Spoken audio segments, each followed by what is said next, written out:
Salve, salve galera! Para quem não me conhece, eu sou o Maicon Douglas do canal Lendas e Histórias.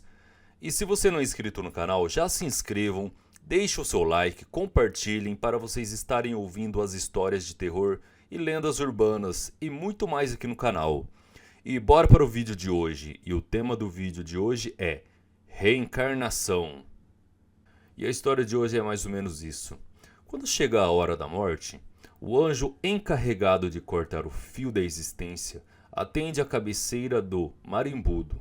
Assim, naquele preciso instante em que exalamos o último suspiro, o anjo da morte tira a alma do corpo e corta com sua foice o cordão prateado. Esse cordão é um certo fio misterioso, prateado, que conecta a alma com o corpo físico. Esse cordão magnético pode se esticar ou se encolher infinitamente. Diz que um sonho nada mais do que é uma pequena morte. Sabe-se que, durante os sonhos, a alma não está dentro do corpo. A alma separada viaja para distâncias remotas. Assim, o fio prateado se alonga infinitamente. Graças a esse fio, a alma pode retornar ao seu corpo físico no momento do despertar após o sono. Pessoas marimbudas geralmente veem o anjo da morte como uma figura espectral vestida com vestes fúnebres. É claro que eles assumem essa figura extremamente sinistra somente quando estão executando sua ocupação. Quando não estão trabalhando, eles assumem belas figuras como as de crianças, senhoras ou anciãs veneráveis. Os anjos da morte não são maus ou perversos. Eles trabalham somente de acordo com a grande lei. Cada pessoa nasce em sua hora e morre exatamente em seu tempo. As almas dos mortos recapitulam ou repassam de forma detalhada a vida que acabou de passar. Este é um processo que sempre é realizado de forma retrospectiva. Durante esse processo, as almas refazem seus passos, isto é, vivem naqueles lugares onde viveram anteriormente. Repetem sempre os mesmos feitos, os mesmos eventos. Quando revivem aqueles instantes relacionados com os primeiros anos da infância, parecem crianças.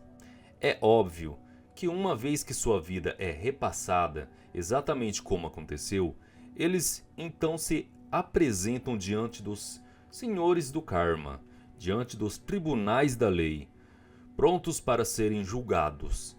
Isso é, que significa representar-se diante dos tribunais de Deus. O destino de cada alma é o resultado desse julgamento, desse veredito antes de retornar a este mundo. Algumas almas voam em direção às regiões celestiais, outras entram no mundos infernais que estão situadas no interior da terra. Finalmente, outras almas retornam imediatamente ou medialmente a este vale de lágrimas. Essa questão de retornar a este mundo, geralmente extremamente dolorosa. Infelizmente, temos que sempre retornar. Os anjos da vida conectam o fio prateado da alma que retorna ao espermatozoide que executará a fecundação dentro do útero. Ou retornam entre pessoas pobres e miseráveis. Se fizemos o bem em nossa existência passada, então agora coletamos a recompensa. Retornamos para lares onde nada nos falta, portanto temos muitos tipos de mercadorias. Se fizemos o mal, se desperdiçamos dinheiro, se fomos pão duro, se exploramos o vizinho, se cometemos o erro de roubar ou empobrecer os outros, se usamos o dinheiro de forma errada, então é evidente que temos que retornar entre famílias miseráveis, vestidas com corpos de mendigos, isto é, infelizes, famintos e nutricionalmente privados. Portanto, cada alma coleta os frutos de suas próprias ações. É claro que as pessoas não se lembram de suas vidas passadas porque têm a consciência adormecida. Se as pessoas tivessem a consciência desperta, é óbvio que se lembrariam de sua existência anteriores. É preciso fazer o esforço de praticar o bem, de realizar ações de caridade, isto é, vestir os nus, dar comida aos famintos, dar de beber aos sedentos, ensinar aquele que não sabe, etc. Para que depois da morte, em seu próximo retorno à terra, ele possa renascer em lares lindos e adoráveis, entre pessoas de bons costumes, com muita abundância, paz e prosperidade. Os anjos da vida têm figuras infantis, eles sabem muito sobre medicina esotérica. Eles têm poder sobre as águas da existência, sobre o útero, sobre o líquido amniótico, sobre os órgãos criativos e normalmente vivem dentro da quarta dimensão, o que é o mundo etéreo. Não há dúvida de que os anjos da vida trabalham com as mulheres durante a gravidez. Eles podem abrir o útero inteiro e ajudar em qualquer parto. Eles são médicos surpreendentes. Na verdade, eles são responsáveis por conectar o fio da vida com o espermatozoide fecundante. Eles são os agentes secretos que ajudam qualquer mulher grávida. Por exemplo, vou agora narrar para vocês um caso muito interessante. Aconteceu que um jovem com 3 amigos saiu em uma viagem do México em direção aos Estados Unidos. No entanto, eles tiveram um evento trágico. O carro em que viajavam foi atingido por outro carro. E no acidente houve outras batidas contra outros veículos, que também circulavam na estrada. O acidente deixou 2 mortos e 2 feridos. Quando investigamos nos mundos superiores, evidenciamos o que é a lei da predestinação. Um dos mortos, o primeiro que morreu, dos 2, morreu instantaneamente. Morreu no momento preciso da colisão.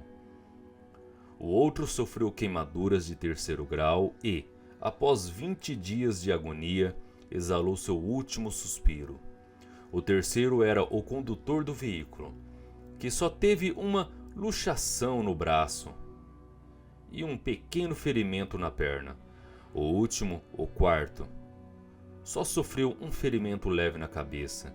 Investigamos especialmente os 3 primeiros, e o resultado foi o seguinte: o que morreu primeiro viveu no México durante a época do Dom Porfírio Dias.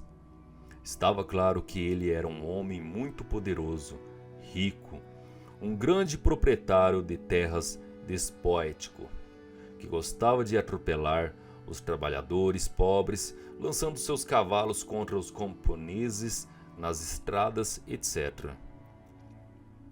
Aquele que morreu com queimaduras graves cometeu o crime de jogar gasolina sobre os corpos de seus irmãos enquanto eles dormiam à noite. E depois disso, ele os incendiou. Esse foi o crime mais terrível de sua existência passada. Então agora ele veio a perecer dentro de um carro em chamas, morrendo de queimaduras de 3º grau. Em relação ao terceiro, ele fez um jovem sofrer em sua existência anterior. Aconteceu que, junto com uma gangue de jovens, ele atingiu o outro jovem e deslocou seu braço, puxando-o com violência. Assim, agora durante o acidente, ele recebeu a consequência. Portanto, cada um deles nasceu com seu próprio destino. No entanto, o destino pode ser modificado pela realização de muitas ações de caridade, pela dedicação a exercer o bem, pela prática de ações misericordiosas, etc. Portanto, o fato concreto de que o destino também pode ser modificado é esclarecido. Por quê? Quando uma lei inferior é transcendida por uma lei superior, a lei superior lava a lei inferior. Realize boas ações, para que você possa pagar suas dívidas. E o vídeo de hoje vai ficando por aqui. Se você quiser ouvir entre essas e outras histórias, não nos deixem de seguir e assistir a gente aqui no canal Lendas e Histórias. E até o próximo conto.